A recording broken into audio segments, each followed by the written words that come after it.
สบายดีพ่อแม่พี่น้องป้องปรายเบิดสุคนเนาะ FC ทางช่องบ่ภูมิชาแนลเนาะบ่ว่าชาวลาวชาวไทยเนาะหรือว่า FC ที่อยู่ต่างประเทศเนาะพี่น้องเนาะสำหรับมื้อนี้เนาะบ่ภูมิก็สิมาตามแนวทางลาวสไตล์พี่น้องคือเก่าเนาะของงวดวันที่11เนาะพี่น้องเนาะก็มาเบิ่งผลมันออกนำกันเลยครับพี่น้องสำหรับผลมันออกเนาะข้างบน861ข้างล่างออก34พี่น้องเอ้ย861 34ให้8กับ9เนาะก็ถือว่าหลุดพี่น้องนะ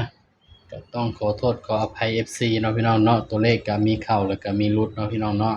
เพราะฉะนั้นก็ไปกันต่อเนาะของวันที่12พฤษภาคม68เนาะพี่น้องเนาะนี่ตามกันต่อเลยครับตัวเลขก็มีเข้ามีหลุดเนาะพี่น้องเนาะ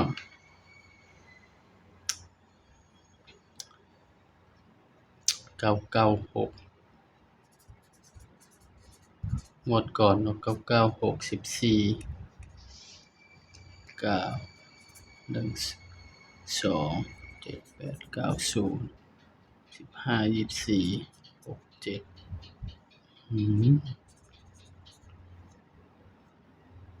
760 12ก็โอ้ยมาเบิ่งโอ้ยขออภัยพี่น้องมาเบิ่งสูตรลาวพัฒนาเสยโอ้ยบ่ปูมนี่ก็เนาะ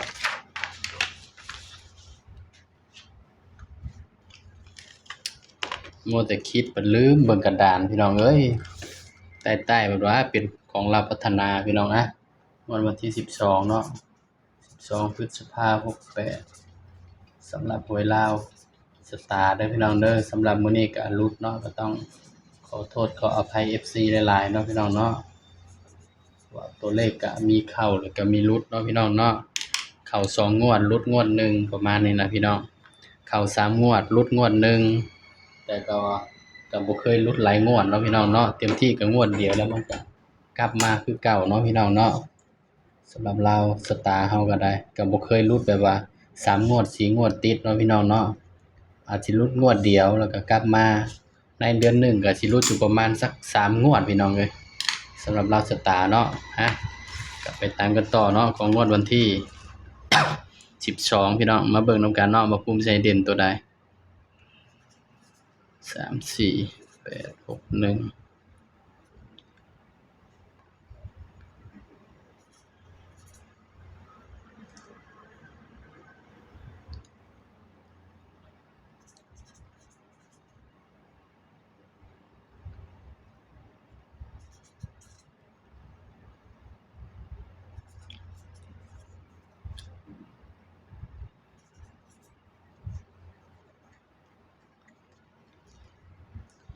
สำหรับตัวเด่นเนาะพี่น้องเนาะงวดวันที่12เนาะสำหรับตัวเด่นลาวสตาร์เด้อพี่น้องก็มาเบิ่งนำกันเนาะว่าภูมิสิให้เด่นตัวใดสำหรับตัวเด่นพี่น้อง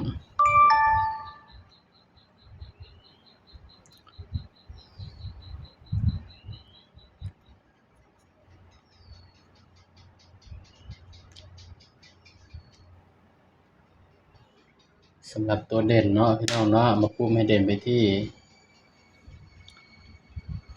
เดี๋ยวพี่น้องมาภูมิคิดดีๆก่อนพี่น้องเดี๋ยวมันจะบ่ผิดพลาดเนาะพี่น้องเนาะ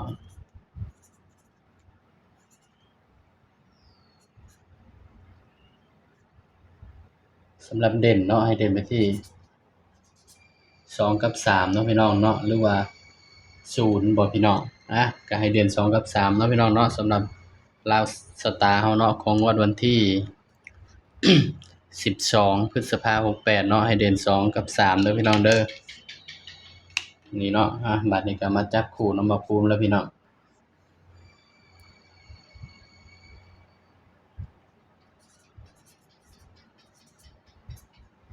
2กับ3 7 4 1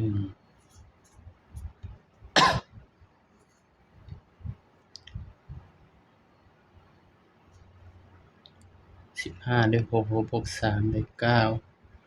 มาจับคู่รวมกันเลยครับพี่น้องบัดนี้เนาะเดี๋ยวมาภูมิก็สิจับใส่กับชุดวินที่มันออกมื้อนี้เนาะพี่น้องเฮาก็จับ1จับ2ก่อนพี่น้อง21 21แล้วก็เอาหยัง861 26 28 21 26 28แล้วก็กันด้วย29เนาะพี่น้องเนาะนี่บ้านนี้ก็3พี่น้อง31 36 38 39นี่เนาะสำหรับลาวสตาร์เฮาเนาะพี่น้องเนาะสำหรับตัวเด่นเนาะพี่น้อง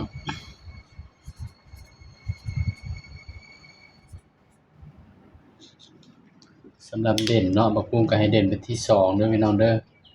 ให้เด่นที่2เนาะพี่น้องเนาะนี่ให้เด่นเป็นที่2สำหรับ3ตัวเนาะ3ตัวมิดเดียวพี่น้อง129